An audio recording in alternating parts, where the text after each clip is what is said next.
Have you ever considered the thought that you may be the reason your breakthrough hasn't come yet? This the overcomer's anthem. Yeah.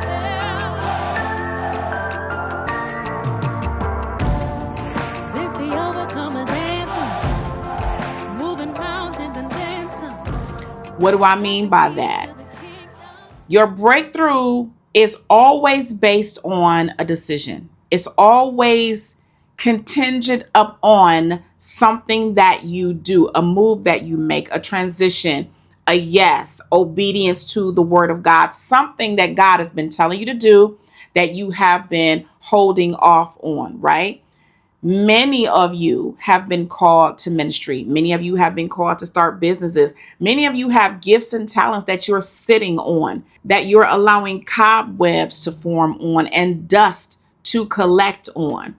But God is saying today that it's time to revive the gift. It's time for you to raise up in this season, to stand tall in this season and go forth in the name of Jesus, not doubting your abilities, not doubting the gifts that God has given you, just being intentional in sharpening them, being intentional in moving into the place that God has told you to move into spiritually, okay, physically, glory to God, moving in a way that your faith is at the forefront of everything that you do, because many times we move based off of our safe zones, our comfort zones. Well, what do I feel safe doing? This is how I move in my life. What do I feel safe? What makes me feel the most comfortable? Because we don't like being uncomfortable. And so it's only natural that we would push against stepping out on faith. But this is what our walk is all about. This is what our talk is all about. How can we call on the name of the Lord and tell everyone around us how good God is, but we won't even use faith to make a simple move that God has told us to make, a simple, small move? We don't have faith the size of a mustard seed, and you know how small that is. How can we bring people to the Lord? How can we be the testimony if we do not walk out the things that God has told us to walk out? Listen, it's not easy. Okay. I just did a message on stepping out on faith and the fear that comes with that. But that's why it's called faith. That's why it's called trust.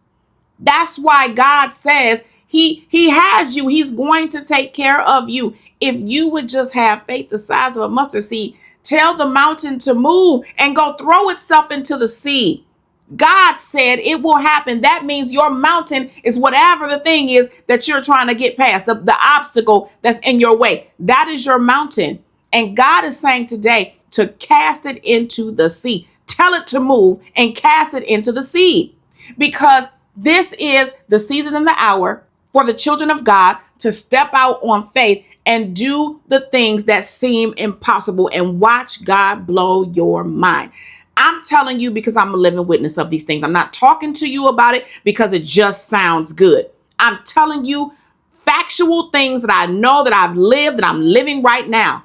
When you say yes to God, when you trust him with all of your heart, mind, body, and soul, and lean not on your own understanding, trust and believe he will direct your paths. And everything, if God is directing your path, everything on your path is going to be good. Everything on your path is going to be great. Everything on your path is going to be God's doing because he's directing it. And because he's directing it, when you come into an obstacle, when you run into a speed bump, when you come across a barrier, guess who will take care of it? God. He will move people out of your way. He will part the Red Sea in your life. Glory to God, because you belong to him. I need you to get some crazy faith in this season. I need you to really become bold in your faith. How are you going to do that? First, you got to start spending time with God. You got to start spending time in worship. You have to start spending time in prayer. You got to get before the feet of Jesus. This is where your confidence comes from. This is where your power and your fire comes from. This is where it comes from, because that is the push that you need to get you out here in this world, making a difference and being bold in the name of Jesus. Okay? Not shrinking back, This is where we are, okay? This is the time for you to step out and just trust God.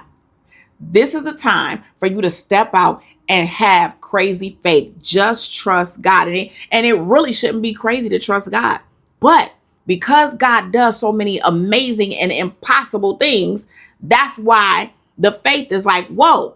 Think about Moses and the children of Israel when they got ready to cross the sea. Think about when they got to that sea and they looked behind them and saw Pharaoh and his army and they said, oh my God, what are we going to do? We're just going to have to jump in the sea and drown ourselves, right? Think about their hearts beating and their hearts racing so fast, thinking that they are coming to their end, right? But then what happened?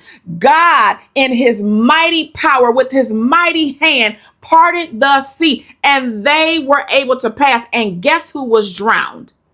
You must, in this season, really step up as a believer. Don't just talk about it, be about it, okay? Listen, when I was afraid to take this leap of faith, and I said, Lord, I know I don't need this job. I know I don't need the job. Okay, I have rental property. I have other things going on in my life. I don't need the job, but I really would like to have this extra over here. I want this cushion. I need this extra cushion money over here just in case, right? I'm just being honest with y'all. This was my conversation with the Lord. And God said to me, you cannot be my spokesperson if you do not live what I tell you to live. You can't tell anybody about faith if you don't step out on it. You can't tell anybody to trust me if you yourself are doubting. Listen, this season, this time, it's about doing. It's about saying and doing. It's not about just talking. It's about walking. It's about being about our Father's business for such a time as this. This is the word of the Lord for you on today. If you would step out and have crazy faith, God is going to bless the very thing that you're afraid to do. The very thing that you are scared to do, God is going to bless it. The very thing that you are afraid to do, that is the exact thing that is going to take you into overflow once you say yes. Once you say yes, God. Once you say, okay, God, I trust you, God. Now listen, you got to spend time with him. You have to be in the face of the Lord because you have to know that this word right here, in fact, applies to the thing that you're thinking about while I'm talking. All right? Don't just go on feelings and emotion. Go on the urge and the nudge of the Holy Spirit and that still small voice that will not leave you alone until you obey. Go with that. Okay? That's the thing that God is wanting. He wants your full surrender. He wants your full yes now, not later, not when you feel like it, not when you're more comfortable, not when you're in a better position to be able to say yes. Now, in the name of Jesus, listen, God has you. Trust that, know that, believe that, and be a doer of the word of God. Don't just talk a good talk. Be the walk. Be the testimony, because it's time for you to birth your promise in the name of Jesus. Be blessed on today. I love you on today. God loves you so much more. Until next time, I'll see you soon.